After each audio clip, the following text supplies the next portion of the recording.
Hello, everyone, and welcome back to not a movie review this time, a little short docu-series. It's 4 parts. It is on Ed Gein. He is a serial killer from Wisconsin. I think it's about an hour and a half from where I was living in Wisconsin. So yeah, this one kind of hits close to home, same way that Dahmer did. Milwaukee, Wisconsin's like 2-3 hours from where I lived. So yeah, this is something that definitely fascinated me. Serial killers just fascinate me, period. But I had to watch this. It's on MGM Plus. Why is it going out? My stinking TV. MGM Plus. And yeah, Ed Gein, for those who do not know, was a man in the 1950s, I want to say. Murdered a bunch of people, or murdered a couple women, and also dug up graves. And when the police found out about this, they went to his house. In his garage was one of the women's body cut like a deer. And then they went inside his house, and there was chairs with human flesh on it, lampshades made from human flesh, human skulls made into a bowl that you could like eat out of, like a bowl. All kinds of human remains throughout the house, just a mess of a house. Yeah, so really messed up serial killer. He is the serial killer that inspired the movie Psycho, Norman Bates. He's the serial killer that inspired the Texas Chainsaw Massacre. He is the serial killer that inspired Hannibal Lecter and Buffalo Bill in Silence of the Lambs. So, pretty messed up guy. Someone that I've known about for quite a while, since high school. I probably have known about him. Yeah, and it's something that fascinates me. So anyways, that's why I watched this. It's something that's fascinated me. It's not far from where I lived. This is interesting in the sense that we had never heard his voice up until these tapes. And when it says tapes, it's a tape. They use the B-roll footage of the tape many different times throughout these 4 parts, but it's the same thing. And that's one of my big negatives of this is if they call it, the lost tapes of Ed Gein. It's like 2 minutes, and they use it like literally every bit, to the point that I started watching the last episode and went, did I already watch this? And I literally could not. I was skipping through it going, did I watch this? And I went, no, I did not watch this.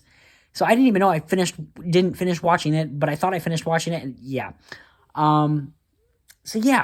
That's my biggest negative, is this should have just been called something else. And, just say, hey, there's 2 minutes of exclusive footage of Ed Gein's talking and voice in this. Another thing I have to say, there is podcasters in here that are horrible. I thought they were so annoying in this movie. It's just absolutely annoying. There's a woman in here that is really annoying. She talks about movies. What she was talking about was really interesting. I just found her annoying. That was really annoying. The other thing that really bugged me about this, they talk quite a bit of his crimes. They bring in people that they interview, like the sheriff that arrested Ed Gein. His daughter talked about her father. That was interesting. The mental hospital that he lived until he died at 77 years old, I think, of cancer. They talked to some of the nurses there. That was really interesting. They don't talk about, though, why he was in a mental hospital, why he wasn't in a prison, why he wasn't electrocuted or something like that. Ed Gein, pretty dang sure of this. I should probably do some research before fully saying this, but I'm pretty sure Ed Gein was schizophrenic. And his mother was telling him or encouraging him to do some of these things. I believe that's kind of what Psycho is about. I'm going to have to do my research. I'm going to have to read something or do something, but I'm pretty sure that, and it's not mentioned at all. It's just mentioned that, he admitted to it, he knew that it was wrong, and he was doing it.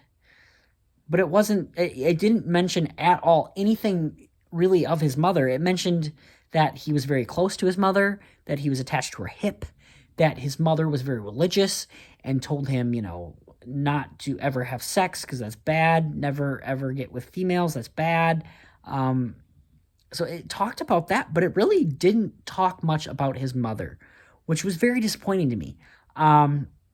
Especially since they're bringing up the movie Psycho so much. There's literally the first 15 minutes of this last episode is nothing but Psycho, the movie Psycho. So I just found that really disappointing. You're not even going to mention the mother, which blows my mind. So that right there is my biggest issue is, with the Netflix documentaries, for example, you at least have tapes of Jeffrey Dahmer, Ted Bundy, talking about why they did the things they did. This really doesn't talk about it. There's moments where Ed Gein's like, yeah, I knew it was wrong, but I was just restless. But there's nothing, why, there's nothing to it. So it was interesting. There's a lot of photos in here that are horrible. There's pictures of Ed Gein and how creepy he looked. We do visit the graveyard where he's buried. There's some interesting stuff in here, but there's a lot of fat on here. Not enough meat. That sounds weird saying that, but just not enough in here. But it is interesting. I'll never say no to this kind of thing, especially from Wisconsin people that I'm not far away from. That just, I don't know. That interests me. So yeah, guys, this one's it's like a 5 out of 10. If you're interested in this stuff, this is something to watch, I guess, but it's nothing you need to watch. Yeah, that's about all I got with this one. Just kind of disappointing. There's some interesting stuff in here, but a lot of just why are we talking about? Why are we doing this? Why are we playing the same thing over and over and over again? It didn't work. So you guys, 5 out of 10, Ed Gein, or Psycho, the lost tapes of Ed Gein. So yeah, I hope you guys are having a great night. Don't do anything I wouldn't do. We'll see you next time.